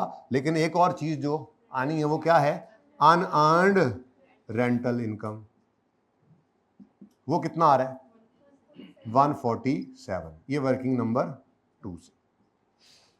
अब चूंकि ऑपरेटिंग लीज है तो हम भी डेप्रिशिएट कर रहे हैं उसको किसके ऊपर, वो कह रहा है जी यूजफुल लाइफ कितनी है 6 साल और XYZ depreciate plant on straight line. इसका मतलब हमने डेप्रिशिएट किया है इसको। टैक्स वाले क्या कहेंगे, तुम्हारे वाली डेप्शन हम नहीं मानते, इसको उल्टा दो, इसको उल्टा दो। कितनी थी कॉस्ट इसकी, एसिडी कॉस्ट कितनी थी 15 लाख। तो इधर आओ, ये भी ऐड बैक करके उल्टाओ। अभी भी अकाउंटिंग ही उलट रही है। क्या है जी, अकाउंटिंग डेप्रीसिएशन। 15 लाख को 15 मिलियन है, 15 मिलियन है ना, 15,000 कर दिया, 1000 में चल रहे हैं, डिवाइडेड बाय 6, पूरे साल की डेप्शन 2500। ये क्या कर दिया हमने, ऐड। ठीक है, और यहां पे हमने 2500 माइनस करके कितना आता है, ये शो कर दिया। अभी तक मैंने सिर्फ वही काम किया पिछले सवाल की तरह से, करंट टैक्स में अकाउंटिंग को उल्टा दिया है और डेफर टैक्स में वो लिखा है जो हम अकाउंटिंग वालों के हिसाब से नजर आना चाहिए। कोई मसला, टैक्स वाले आएंगे क्या कहेंगे, सवाल को छोड़ो, सवाल में क्या लिखा उसको छोड़ो, इधर मुझे बताओ टैक्स वाले क्या कहेंगे। ले सर ये तुम्हारा पीपीई है। अच्छा खैर ये ऑपरेटिंग लीज में हमारा अकाउंटिंग में भी पीपीई है, लेकिन फिर भी फर्क तो होगा। वो क्या होगा, वो अपने रूल्स वाली डेप्शन अलाउ करेंगे और हमने रेंट इनकम रिकॉर्ड की थी वो उन्होंने रिवर्स करा दी थी, तो टैक्स डेप्शन अपने रूल्स वाली अलाउ करेंगे और रेंट रिसीव्ड को टैक्स लगाएंगे। ठीक है, तो आ जाओ भैया, इनके रूल्स वाली डेप्शन कितनी है, कैपिटल अलाउंस कितना है जी 2000। तो लाल आगे बढ़ा और लाल ने आगे बढ़कर कहा कि हम आपकी रेंट रिसीव्ड को टैक्स लगाएंगे, रेंटल इनकम नहीं, रेंट कितना, ये 3000 पे हमें टैक्स दे दो, इसीलिए हमने इसको ऐड कर दिया। ठीक है, और तुम्हें हम अलाउ करेंगे टैक्स रूल्स वाली डेप्रीसिएशन एज एन एक्सपेंस। तो टैक्स डेप्रीसिएशन कितनी सवाल में गिवन है, 2000। अब कॉस्ट पे तो कोई लड़ाई नहीं है, तो 15,000 माइनस 2000, टैक्स बेस कितनी आ जाएगी 13,000। लेकिन इसको तो टैक्स वाले मानते ही नहीं, ये क्या बला है। ले जी टैक्स आपके सामने, समझ आ गई। नेक्स्ट, टैक्सेबल प्रॉफिट बताएं, 3647 और टैक्स क्या रेट है, कितना जी 12। अब टाइम ज़ाया करवा रहे हैं मेरा। ये सीटीई डेबिट सीटीपी क्रेडिट आ जाएगा, ये एसेट है तो 500 का क्या है, डीटीडी नहीं आ गया, कैरिंग अमाउंट कम है ना।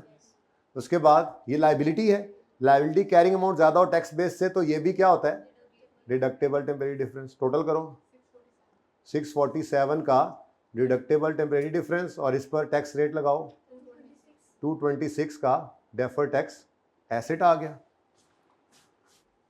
वर्किंग नंबर जो भी चल रही है DTL A/L कर दो, ब्रॉड डाउन कोई भी नहीं है, कैरी डाउन 226 आ गया और DTE बैलेंसिंग आ गया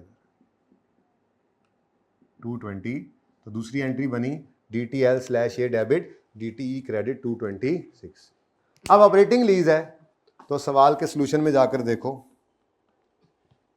क्वेश्चन नंबर 3 है, ये रहा, एसेट खरीदा, एसेट डेबिट, कैश क्रेडिट, फिर आया, कमाया, घिसाया, ये हमने अकाउंटिंग एंट्रीज की। फिर हमने सब कुछ जो खुद किया था वो उल्टा उल्टू के कर करा के टैक्स निकाला। करंट सीटीई डेबिट 1276 और DTE क्रेडिट 226। चेक करो 1276 सीटीई डेबिट सीटीपी क्रेडिट और DTL/A डेबिट DTE क्रेडिट 226 ही आ रहा है, राउंडिंग का डिफरेंस है अगर है तो। ठीक है, वर्किंग्स देख लेना। ओके, और आखिरी बात जो यहां पर रह जाती है वो है क्वेश्चन नंबर 4। लेसी की नॉर्मल लीज तो हमने हर सवाल में बहुत दफ़ा देखी, पास्ट पेपर में भी काफ़ी दफ़ा आई हुई थी। लेसी की लो वैल्यू लीज जो है वो हमने IAS 12 के साथ मिक्स नहीं की थी, आई नहीं थी, ठीक है। तो इसलिए उसको यहीं पर ही अब कर लें।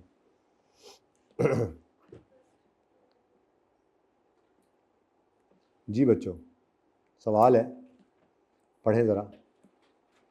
Moin limited obtain on lease a laptop from XYZ on यकम जुलाई 3। भाई समझ आ रही है? बात तेज़ है थोड़ी सी इस वजह से कि IFRS 16 आता है, लेकिन IFRS 16 में सबसे बुनियादी सवाल उठाए हैं, सिर्फ IAS 12 मिक्स करना था, उसको मैं आराम आराम से मिक्स करा रहा हूँ। अब मैं लेसर का ये सवाल आपको आधे घंटे में कराऊँ तो आप लोगों के साथ ज़्यादती है, सेकेंड टाइम में बुला, ठीक है ना, कोई ज़रूरत नहीं है, वो हमें आता है। असल चीज़ क्या है, IAS 12, और उसकी अप्रोच क्या सिखाई है, बस इसको पक्का रखना है। क्या अप्रोच सिखाई है? वर्किंग शर्किंग करके सबसे पहले क्या करो, करंट टैक्स में जो अकाउंटिंग है उसको उल्टा दो, और डेफर्ड टैक्स की वर्किंग में अकाउंटिंग वालों की जो बैलेंस शीट बनती है वो बना लो। उसके बाद टैक्स वाले आगे बढ़ेंगे, टैक्स वाले कहेंगे हम आपको अपने रूल्स के हिसाब से चलाएंगे। हम रेंट रिसीव्ड को, ये दोनों में सेम आता है, ऑपरेटिंग हो या फाइनेंस हो, उनको क्या इससे फर्क पड़ता है, हम जो तुमने रेंट रिसीव किया उसे टैक्स लगाएंगे और अपने रूल वाली टैक्स तुम्हें अलाउ करेंगे, ठीक है। और यहाँ पर आकर इस चीज़ की इनकी अपनी टैक्स बेस आ गई और इसको मानते नहीं। पिछले सवाल में क्या था, पिछले सवाल में वो तो हम कह रहे थे कि लीज रिसीवेबल है, वो कह रहे थे ये नहीं है, ये PPE है, तो ये थोड़ा सा फर्क था। इसके अंदर बस आपने तवज्जो से देखना है कि कोई मसला इसमें ना। Okay, last but not the least, मैं वो नहीं मिटाता इसलिए इधर देख लो, मैं वो नहीं मिटाता इसलिए मैं इधर आ गया। लीज पीरियड 3 साल है, इंस्टॉलमेंट 3000 की एरियर में 5% रिडक्शन के साथ। लीज पर इन्होंने लैपटॉप लिया है, इसलिए ये लेसी का सवाल है, लेकिन लैपटॉप आपको पता है एक लो वैल्यू एसेट है, ठीक है। तो हम एग्जम्पशन वाली, मैंने कहा था अगर इस तरह का लो वैल्यू एसेट दे तो आपने एग्जम्पशन वाले मामले को ही लेकर चलना है, ठीक है ना। अब लेसी प्रॉफिट बिफोर टैक्स 4000 है, टैक्स रेट 35% है, जर्नल एंट्रीज करनी है, अभी कर लेते हैं जी। सबसे पहले तो हम वर्किंग नंबर 1 करेंगे। उसमें क्या करते थे आप, याद है कुछ? बिल्कुल वैसे ही जैसे लेसर की ऑपरेटिंग लीज चलती थी उसी तरह से इसकी वर्किंग कर लेते थे, ठीक है। तो हम यहां पर लिखेंगे डेट और इंस्टॉलमेंट्स। जी बच्चों, डेट यकम जुलाई 3 को हमने लैपटॉप लिया है, एरियर में किराया आना है एनुअली, तो 30 जून 2004 को पहला किराया कितना, 3000। सवाल भी सेम ही लग रहा है ना, 3000। दूसरी तरफ अच्छा, फिर 30 जून 2005 पर भी नहीं, 3000 का 95%, सेम ही डाटा है, उठाओ 2850। उसके बाद 30 जून 2006 पर 2850 को 95% कर दो, 2708। टोटल करो, इसको डिवाइड करो 3 से, आंसर 2850, ठीक है। तो यहाँ पर क्या आएगा, rent expense, rent 8558 divide by 3 कितना जी, 2853 पर एनम या पर ईयर। अब यहाँ पे आया कमाया नहीं होता था, आया कमाया किस आया नहीं होता था, इसमें गया खर्च हुआ, गया खर्च हुआ, गया खर्च हुआ, ठीक है। अच्छा, अब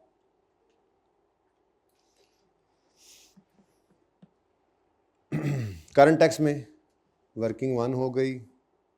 अच्छा, एक और वर्किंग भी करते थे, वो भी यहीं पे ही कर लें, अब जगह ही कोई नहीं यार, यहाँ सोल्यूशन को मिटा दें जी। यहाँ पर वर्किंग नंबर 2 कर लें, रेंट पेएबल, जैसे वहाँ रेंट रिसीवेबल होता था, यहाँ रेंट पेएबल भी तो बनता था ना।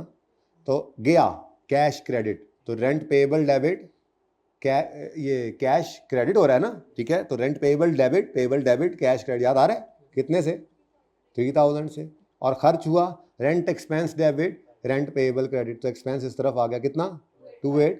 और यहाँ पर क्या निकला, क्लोजिंग में पेएबल कितना, पेएबल है प्रीपेड है, तो प्रीपेड निकला, प्रीपेड निकला है, एसेट है, एसेट, ठीक है जी। क्लोजिंग प्रीपेड, यानी कि आपने पे किया 3000, खर्चा सिर्फ 2800 हुआ, तो बाकी 147 का प्रीपेड। ये आपकी अकाउंटिंग हुई है अभी तक। कोई नई चीज़ यहाँ तक है तो बताओ। अब नई चीज़ आती है, अब सुकून से देखो, करंट टैक्स। जी बेटा, PBT सवाल में गिवन है 4000। जो अकाउंटिंग वालों ने किया हुआ है वो उल्टा दो। अकाउंटिंग वालों ने क्या किया हुआ है, ये एक्सपेंस बुक किया है, वो कह रहे हैं चलो जी फटाफट उल्टाओ, ऐड बैक करो रेंट एक्सपेंस। जी कितना 2853। उसके बाद वर्किंग नंबर 4 हमारी हो जाएगी defer tax liability slash asset as on वाली। उसके अंदर रेंट प्रीपेड कितना आ रहा है 147। मैंने अभी तक सिर्फ अकाउंटिंग लिखी है, अब टैक्स वाले आगे बढ़ेंगे। कोई ऐसी बात लिखी हो कि टैक्स वाले डेप्शन अलाउ करते हैं, ये वो कुछ ऐसी बात है ही नहीं, ठीक है ना। छोटा सा एसेट है, लो वैल्यू एसेट है, टैक्स वाले आगे बढ़े और वो बढ़ के क्या कहेंगे, वो तो लेसर को यही कहेंगे, सॉरी लेसी की बात हो रही है। ये देखो लेसी को वो क्या कहते हैं असल में ना, ये एसेट किसके नाम होगा तो लेस। अब टैक्स वाले क्या कहेंगे, भाईजान आपको तो सिर्फ जो किराया पे कर रहे हैं वो हम अलाउ करेंगे एज एन एक्सपेंस, उसके अलावा और कुछ भी नहीं है। इसका मतलब टैक्स वाले आगे बढ़ के कहेंगे 3000 आपको हम अलाउ करते हैं एज आ रेंट मतलब एक्सपेंस, लेकिन ये रेंट पेड है कितना 3000। और इनकी दुनिया में ऐसी कोई चीज़ एग्जिस्ट ही, एसिड तो इनका है ही नहीं ना, वो तो सिरे से ही ख़त्म होगी कहानी, ठीक है। और भाई सही है, अब यहाँ से मेरे ख्याल में कंप्लीट करना कोई ऐसा मसला नहीं है। करंट टैक्स निकल आएगा, यहाँ से डिफरेंस लेकर आप डेफर्ड टैक्स का क्लोजिंग निकालोगे और अल्लाह अल्लाह खैर सब। ये आपका क्वेश्चन नंबर 3 है।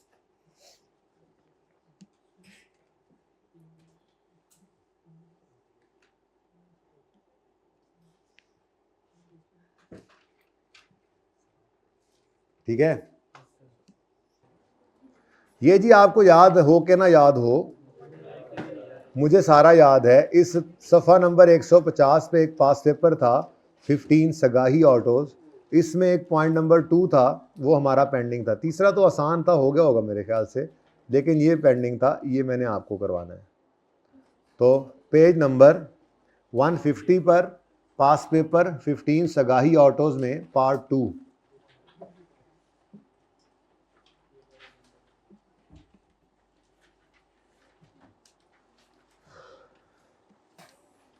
जी ज़रा इस सवाल को पढ़ लें। इस सवाल को पढ़ने के लिए ज़रा देख लें प्लीज़। आपने ये पहला पैरा पढ़ लेना है, ज़रा जल्दी से पढ़ लेना। उसके बाद आपने ये पैरा भी पढ़ लेना है, ये मैं ग्रीन कर रहा हूँ। उसके बाद ये सेकंड पॉइंट आपने पढ़ लेना है जो हमने अब सवाल करना है,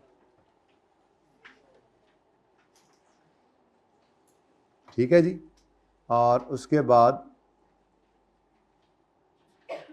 ये वाला पॉइंट तो सबके लिए रेलेवेंट था ना, ये पॉइंट भी पढ़ लेना। पेज IFRS 16 के अंदर पहले आए ना, पेज नंबर 150 है, ठीक है जी। तो ये ग्रीन एरिया पढ़ें ज़रा बस।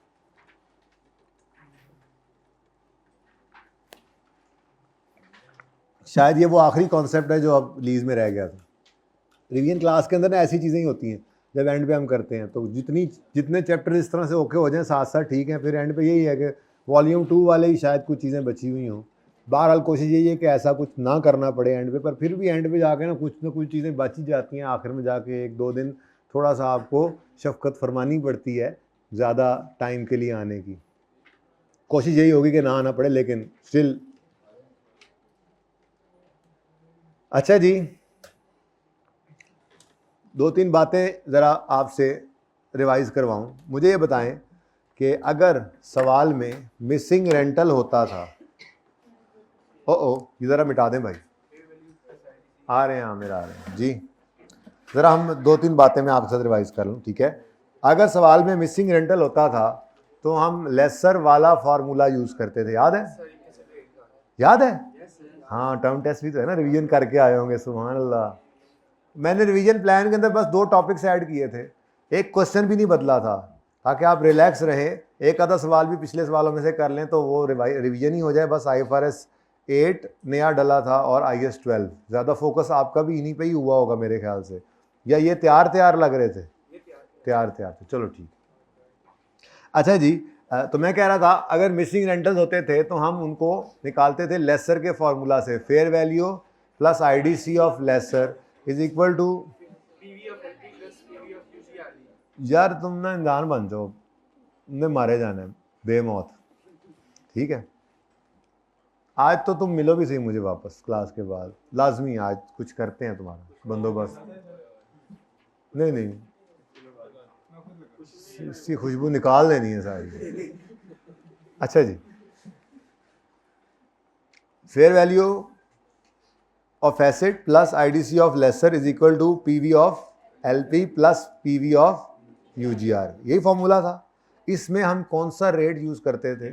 Implicit rate. ठीक है, तो ये सबसे पहली बात ये मैं कर रहा हूँ। मुझे पता है इस पार्ट में मिसिंग रेंटल नहीं है, लेकिन यहाँ पे हमने एक वो कॉन्सेप्ट सीखना है जो इससे सिर्फ एक सवाल में है, इसके अलावा कहीं पे नहीं था और वो अभी तक पेंडिंग है। तो बात पूरी आपके सामने आए, इसलिए मैं सबसे पहली बात आपको क्या कर रहा हूँ, हम एक वर्किंग किया करते थे कि वर्किंग जीरो जब मिसिंग रेंटल होता था, क्योंकि हमारी वर्किंग पक्की पक्की थी ना। हमने कहा था एक दो दफ़ा जब सवाल आपने कहा जो सबसे पहले रेंटल निकालो फिर अगला काम करेंगे। ठीक है, तो मिसिंग रेंटल्स के लिए फॉर्मूला क्या होता था? Fair value plus IDC of laser is equal to PV of LP plus PV of UGRV. और इंपॉर्टेंट थिंग मैं लाल से लिख रहा हूं, इसमें हम यूज किया करते थे इम्प्लिसिट रेट। चाहे सवाल डीलर मैन्युफैक्चरर का है, चाहे सवाल लेसर का है, चाहे सवाल लेसी का है, अगर मिसिंग रेंटल्स होते थे तो हम ये वाला फॉर्मूला और ये वाला रेट लगाते थे। ठीक है, उसके बाद जब रेंटल्स निकल आते थे तो उसके बाद फिर हम देखते थे सवाल कौन सा। अगर सिंपल लेसर है तो इम्प्लिसिट रेट, अगर डीलर मैन्युफैक्चरर लेसर है तो हायर ऑफ इम्प्लिसिट रेट या मार्केट रेट। ठीक है, तो अगली बात, अब जरा सवाल को पढ़ लें फिर आते हैं इस तरफ भी। ठीक है, सगाई ऑटोज इज अ डीलर, अच्छा, of specialized vehicle, acquire each unit of vehicle alpha from manufacturer at cost of 26 and sells it for 30. The estimated economic life of alpha is 5 years. ये उसने बता दिया कि डीलर है, इतने का खरीदता है, इतने का बेच देता है। Few prospective customers did not have adequate funds to purchase alpha on cash. Therefore, SAL entered into following arrangements during the year. उसमें हमारा point 2 है, on 1st April 2020. SAL leased alpha to Yasir for non-cancelable period of 3 years. The rate of interest implicit in the lease is 18 per annum. ये implicit rate आ गया, okay. अच्छा, उसके बाद annual installment of 10 million is to be paid in, अच्छा चलो rental तो है, rental missing, अगर मिसिंग होता तो मैंने लिखा हुआ फॉर्मूला किससे निकालते और कौन सा रेट यूज करते। ठीक है, at the end of lease term, Yasir has option to purchase alpha at 7.14. It is reasonably certain that Yasir will exercise this option. Yasir, अच्छा फेयर वैल्यू कितनी होगी इसकी, ये तो उसने बताया नहीं हुआ। वो कह रहा है बस इतने का खरीद लेगा। अजम्पशन लेने वाले ये भी ले सकते हैं कि हो सकता है इसकी फेयर वैल्यू से ज़्यादा हो, तभी रीजनेबल सर्टन है कि वो ले लेगा। मेरे ख्याल में तो बाकी सवाल ज़्यादा इंपॉर्टेंट हैं, सभी देख लेंगे इंशाल्लाह। लीज टर्म के एंड पे लेसी को एसेट ट्रांसफ़र हो जाना है, पैसे देकर नज़र तो आ रहा है, लेकिन वहाँ पे जो स्टैंडर्ड के अल्फाज थे ना वो कुछ इस तरह से थे कि लेसी जो है लीज टर्म के एंड पर लेसर से एसेट लेगा फेयर वैल्यू से कम पर। अल्फाज इस तरह से नहीं लिखे हो, तो थोड़ा सा ये ना क्वेश्चन जो है, मतलब पहला तो था ना लेसी को एसेट मुफ्त में मिल जाएगा, वो तो नहीं है। लेसी को एसेट पैसे देकर ट्रांसफ़र हो जाएगा, वो है तो सही, लेकिन एग्जैक्ट जो है ना, चल सकता था ये भी काम, लेकिन मैं क्यों नहीं, दिल में नहीं कर रहा। मैं चाह रहा हूँ कि ज़रा एग्जैक्ट वो वाले अल्फाज होते कि यार वो बताता कि यार फेयर वैल्यू लेट से 10 मिलियन, इसकी 8 मिलियन है तो 7.14 के अंदर वो ले लेगा, फिर हम मान लेते। तो मेरा अभी दिल तसल्ली नहीं ले रहा कौन सी लीज़ है, फिलहाल इसको आगे चलाओ। लीज टर्म यूजफुल लाइफ का 75% हो तो मेजर पोर्शन है, तो 3 इयर्स लीज टर्म है, और एसेट की लाइफ, इकोनॉमिक लाइफ 5 इयर्स है। कितना बनता है 3 और 5? ओ ये भी फेल हो रहा है। तो एसेट स्पेशलाइज नेचर का नहीं है, ऐसी कोई बात नहीं है। तो फिर एक ही है अब वो वाला टेस्ट बचा है, टेस्ट नंबर 4, कि हम पीवी ऑफ एलपी को फेयर वैल्यू से कंपेयर करेंगे एट इंसेप्शन डेट। अगर तो वो 90% या उससे ज़्यादा है तो फिर बहरहाल इस तरफ चलते हैं, ठीक है ना। खैर मेरा दिल ये था कि मैं ये सारी वर्किंग आपसे करवाऊँ। वर्किंग 1 करेंगे, कॉस्ट, फेयर वैल्यू, GI और NI, ठीक है। लेकिन इंपॉर्टेंट थिंग इज हमारा सवाल जो है ये कौन सा है, हमारा सवाल किसका हो रहा है, ये डीलर मैन्युफैक्चरर लेसर। तो वर्किंग वन में हमने ग्रॉस इन्वेस्टमेंट लेनी होती है, कैसे निकालते थे जी, लीज पेमेंट्स प्लस यूजीआरवी। मैं यूजीआरवी को आज लाल इसलिए नहीं लिख रहा बेटा क्योंकि मैं कुछ इंपॉर्टेंट बातें आज लाल से लिखना चाह रहा हूँ, आपको याद ही है, ठीक है। तो लीज पेमेंट्स प्लस यूजीआरवी, ये फॉर्मूला था ना हमारा, बोलो। लीज पेमेंट्स में आती है ना परचेज ऑप्शन, तो वो लीज पेमेंट के अंदर down payment plus rentals plus purchase option भी हो सकती है, जीआरवी भी हो सकती है। यूजीआरवी तो अलग है ना बेटा, बेटा वो अलग है ना, जीरो कर देंगे ना, मैं फॉर्मूला मुझे लिखने दो, ठीक है। ये मैं तो कह रहा हूं कि आपका पीओ है तो इधर पीओ लिख दोगे, नहीं तो आपका जीआरवी है तो जीआरवी लिख दोगे, ठीक है। अभी तो ये भी पता नहीं है ना कि वो खरीदेगा नहीं, मैं तो ये नहीं मान रहा अभी फिलहाल, ठीक है। वैसे लिखा हुआ मैं ये कह रहा हूँ वैसे तरतीब में चलते चलो जैसे चलते थे, ठीक है ना। जीआरवी लिखने तो जीरो ही करेंगे इंशाल्लाह, ओके जी। Lease payment plus UGRV, formula तो पूरा लिखे ना। असल में ये सवाल के अंदर बस वो चीज़ यूज होनी है जो रहती थी। अब सवाल यही है कि या तो मैं सारी कहानी सामने रखना चाह रहा हूँ, हर ऑप्शन इसी के अंदर ताकि बाद में आपका चल जाए ना सवाल, अगर इस तरह का कोई आ जाए तो, ठीक है। ओनरशिप ना ट्रांसफर हो रही है ऐसा सवाल आ जाए, ठीक है, एंड पे। अच्छा, उसके बाद अगला काम हम क्या किया करते थे, इसके बाद हम NI निकाला। अच्छा चलो लीज पेमेंट बताओ, 10 इंटू 3 है और परचेज ऑप्शन भी है कितना, 7.14 प्लस 0। क्या ख्याल है, समझ आती है बात की? इधर देखो ना, यासिर के पास ऑप्शन है कि वो 7.14 का इसे खरीदेगा और इधर सर्टेन है कि वो खरीद लेगा, ठीक है। तो लिख दिया मैंने, पीओ इधर लिख दिया, ठीक है। जीआरवी 0 है, कोई मसला नहीं जी। बोलो टोटल फिर 30.14, डन जी। उसके बाद हम लिया करते थे NI नेट इन्वेस्टमेंट, और ये नेट इन्वेस्टमेंट निकालने के लिए हम कौन सा रेट यूज करते थे अगर डीलर मैन्युफैक्चरर लेसर होता? हाँ, यहां पर आकर, ठीक है, हमने यूज करना है हायर ऑफ इम्प्लिसिट रेट या मार्केट रेट।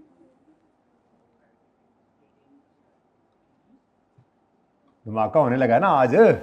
अब मुझे बताओ इम्प्लिसिट रेट कितना है, 18%। इधर देखो, डायरेक्ट कॉस्ट इज 1, ये तो 1 मिलियन की एंट्री करेंगे ना। सेलर, ये डीलर मैन्युफैक्चरर है ना, तो इसने सेलिंग एक्सपेंस में डालना होता था, याद है?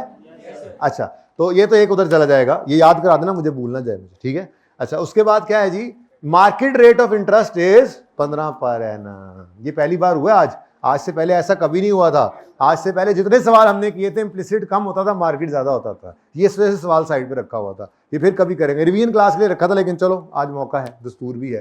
बोलो इम्प्लिसिट रेट कितना है, 18% और मार्केट, तो हमने कौन सा यूज करना है अब, 18%, ठीक है जी। नेट इन्वेस्टमेंट के लिए पीवी ऑफ एलपी, एडवांस का सवाल है, 10 तो एक गया, बाकी 10 जो है वो 1 minus 1.18, 1 minus 1.18 raise to power minus 2 divided by 0.18, ठीक है जी। और उसके बाद plus 7.14 into 1.18 raise to power minus 3 plus 0 is equal to, ना करना अभी एक स्टेप आगे बढ़ो, मुझे इसका टोटल बताओ। 0 तो अलग है, ये कितना है, 30 प्लस 0 इज इक्वल टू 30। मुझे ये चाहिए होता था, याद है ना, ये पीवी ऑफ एलपी। अब पीवी ऑफ एलपी जो है 30 है और फेयर वैल्यू भी कितनी है, तो ये तो सब्सटेंशियली नहीं 100% इक्वल आ गया। इसका मतलब यस है, फाइनेंस लीज है। ये कौन सी लीज है, फाइनेंस। अब मैं बिल्कुल कंफर्म हूं, ठीक है, सही है, चलो। अच्छा,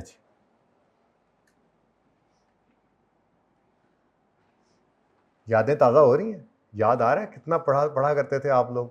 ये शुरू के दिन थे जब रोज़ का काम रोज़ करूँगा गी, और टेस्ट भी दूंगा गी, होमवर्क भी करूँगा गी, और अब वो बस माजी, वो किस्सा पारीना हो गया। अब ईदों बाद एक छोटी ईद आई थी ईदों बाद, और फिर बड़ी ईदों बाद, अब मुहर्रम के बाद, फिर आखिरी महीने में, बस खत्म कहानी सेशन। अच्छा लें जी लें, बस करें बस करें बस करें, लें जी। अब अगली बात, अमोर्टाइजेशन स्केड्यूल, पहली एंट्री वैसे हो सकती है, ठीक है, लेकिन उससे भी पहले मैं क्या बनाना चाह रहा हूं, हाँ, तो वर्किंग नंबर 2 हम किया करते थे, लीज अमोर्टाइजेशन का स्केड्यूल बनाते थे, डेट, इंस्टॉलमेंट, मैं डिस्क्रिप्शन लिखने लगा था, बड़ा अरसा हो गया ना, इंस्टॉलमेंट याद है, डिस्क्रिप्शन वाले बहुत काम कर लीजिए, डेट, इंस्टॉलमेंट, प्रिंसिपल, इंटरेस्ट और बैलेंस। और ये स्टार्ट कहां से हुआ करता था, नेट इन्वेस्टमेंट से, याद है। और ये नेट इन्वेस्टमेंट हमने निकाली हुई है मार्केट रेट को यूज करके। तो किस दिन ये काम शुरू हो रहा है, काम यकम अप्रैल 2020। नेट इन्वेस्टमेंट कितनी है जी, अब ये 30 उठाया, ये वो 30 नहीं, वो तो पीवी ऑफ एलपी था, तो यूजीआरवी था नहीं ना, ठीक है। तो ये पीवी ऑफ एलपी से काम स्टार्ट किया, और ये नेट इन्वेस्टमेंट से काम स्टार्ट किया हमने 30। अब एडवांस है, इधर देख लो, ये the rate implicit is this, annual instalment of 10 million to be paid in advance, और 3 साल की ये लीज थी। तो पहला किराया यकम अप्रैल 20 को ही 10, इसमें कोई भी इंटरेस्ट नहीं, सारे का सारा प्रिंसिपल, बाकी क्या बच गया, जनरल एंट्रीज करनी 31 दिसंबर 20 की, तो इसका मतलब आगे जाना पड़ेगा ना, ये आगे जाना पड़ेगा ना। फिलहाल तो हमें नहीं पता ये एंड चेंज है, लेकिन इतना मुझे नजर आ गया कि 31 दिसंबर तक का मामला भी नहीं हुआ, ठीक है। आगे यकम अप्रैल 21 हो जाएगा, लेकिन हम बीच में से अपना साल तो निकाल लेंगे ना, ठीक है। तो 1/4/2021 एक और कराया, अब 20 के ऊपर जी कौन सा रेट, सब कुछ वही हो रहा है जो यहां यूज किया है। ये 18% यहां यूज किया, यही 18% यहां यूज करेंगे जी, 3.6, 6.4, 13.6 जी। को मसला नेक्स्ट, पहली एंट्री किया करते थे हम इस मैन्युफैक्चरर डीलर लेसर के सवाल में, लंबी सी एंट्री होती थी, किसी को याद हो तो 1 अप्रैल 2020 पर पहली एंट्री हो रही है बच्चों, ध्यान से देख लो जरा please. Lease receivable debit, cost of sales debit, sales credit और इन्वेंट्री क्रेडिट। अब जरा दिमाग में रिवाइज करें कि यहां पे क्या होता था, अहम बात आ गई, जाग जाओ।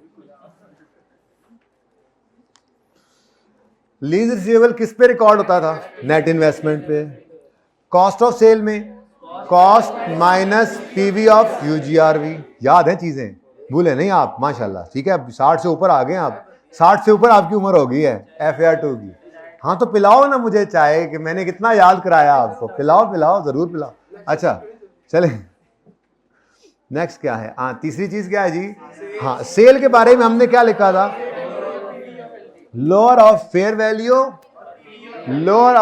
वैल्यू और PV of LP, lower of fair value और PV of LP using market interest rate. ये बात है आज पूरी, ये आज तक नहीं, ये भी रेड करूंगा, फिलहाल लिखते हैं जरा पुरानी बातें। यहां पे क्या आया जी, नेट इन्वेस्टमेंट, लीज सेल किस पे रिकॉर्ड होगा, नेट इन्वेस्टमेंट पे। कॉस्ट ऑफ सेल में आता था कॉस्ट माइनस पीवी ऑफ, ये रेड करते थे, मैंने आज इसको ब्लू ही रखा हुआ है, मैंने आपको नई चीज सिर्फ दिखा रहा हूं जो रहती थी, ठीक है। उसके बाद इन्वेंट्री किस पर रिकॉर्ड होती थी, कॉस्ट पे। सेल रिकॉर्ड हुआ करती थी लोअर ऑफ फेयर वैल्यू और पीवी ऑफ एलपी यूजिंग, क्योंकि ये आज तक अप्लाई नहीं हुआ था, आज तक ऐसा हुआ ही नहीं था कि हमारा इंप्लिसिट रेट ज्यादा हो मार्केट रेट से, आज तक ऐसा कभी नहीं हुआ था। ये वाहिद सवाल है, इसके अलावा और कोई सवाल भी नहीं है, ठीक है। तो PV of LP using market rate, ठीक है। अब मसला ये आ गया कि ये वाली पीवी ऑफ एलपी तो हमारे पास अवेलेबल ही नहीं है, तो इसलिए हमें एक एक्स्ट्रा वर्किंग करनी पड़ेगी, ठीक है। ये एक मसला था, तो उसके बाद अभी एक एंट्री इससे आगे करेंगे, इससे आगे, फिर इससे आगे। कितनी एंट्रीज करनी है? बस 2-3 एंट्रीज ही हैं, यही नीचे ही करते हैं इसकी वर्किंग यार, यहीं पे करनी चाहिए, ठीक है। तो यहाँ कर लें। चलो वर्किंग 3 आज हो रही है जी। हमने निकालना है लोअर ऑफ फेयर वैल्यू, सवाल में गिवन है, और PV of LP using market rate. तो यहां कहीं पे करके कर लेते हैं। वर्किंग नंबर 2 तक पहुंच गए थे ना, वर्किंग 3 हम क्या निकालने लगे हैं जी? हम निकालेंगे जी फेयर वैल्यू, पहले लिख देते हैं। फेयर वैल्यू कितनी है? फेयर वैल्यू कितनी है? 30। और दूसरी चीज PV of LP using market rate, using market rate. तो ये रेड रेड सारे जो नजर आ रहे हैं आपको, ये नई चीज है, ठीक है जी। इधर देखें जी,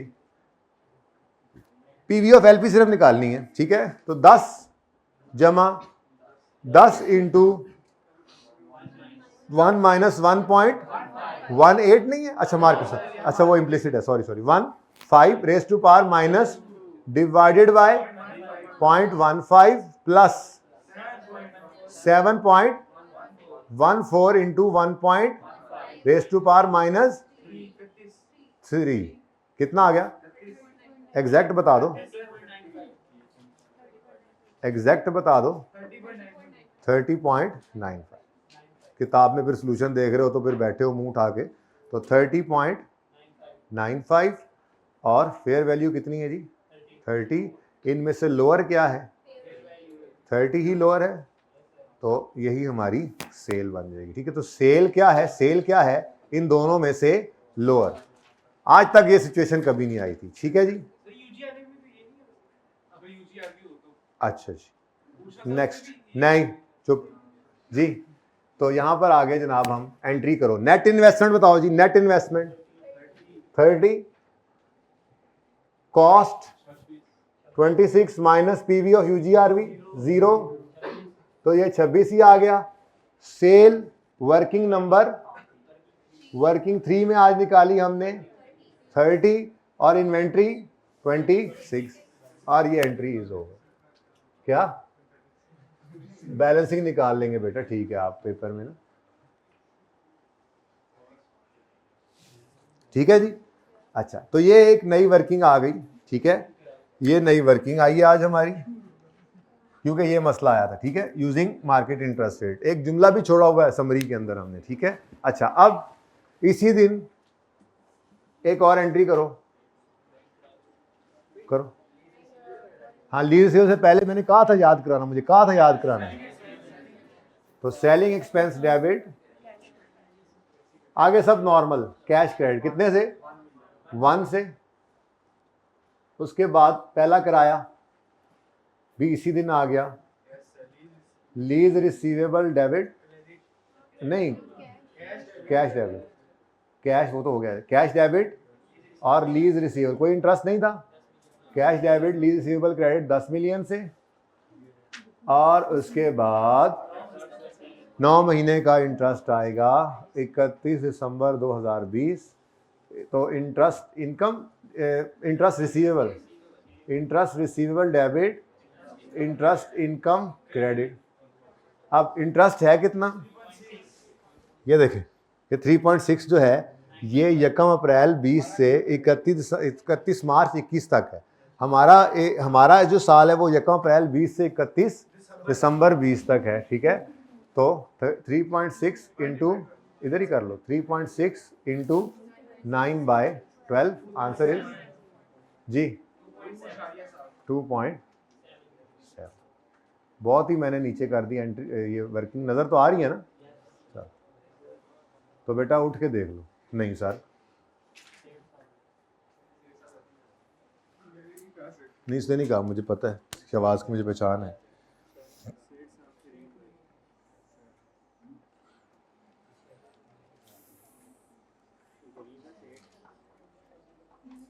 जी ठीक है। और नई चीज़ क्या आई याद रखें बस, ये सवाल को मैंने मुकम्मल इसलिए कर दिया बेटा, सर तैयार है? ओके, मुकम्मल इसलिए कर दिया कि मिसिंग रेंटल भी हो सकते थे, तो पूरी कहानी याद रखना। यहाँ पर मिसिंग रेंटल हो तो इम्प्लिसिट रेट, फिर डीलर मैन्युफैक्चरर हो तो यहाँ पर बाकी सारा सवाल हायर ऑफ फेयर वैल्यू या इम्प्लिसिट रेट से चलाना है। लेकिन जब सेल बुक करने की बारी आएगी तो यहाँ पर पीवी ऑफ एलपी जो है वो यूजिंग मार्केट रेट करना है। और अगली बात, पीएनएल बनाते हुए सिर्फ एक्सट्रैक्ट्स मांग ले, एंट्रीज ना मांगे। पीएनएल बनाते हुए सेल कौन सी लेनी है? पीएनएल बनाते हुए सेल कौन सी लेनी है? यही वाली सेल, यही वाली कॉस्ट ऑफ सेल, यहीं से हमारा जीपी निकलता था। ये याद रखने वाली बातें हैं, ठीक है? ओके, तो अब वो नाइकी वाला सवाल इंशाल्लाह कल कोशिश करेंगे। अल्लाह हाफिज।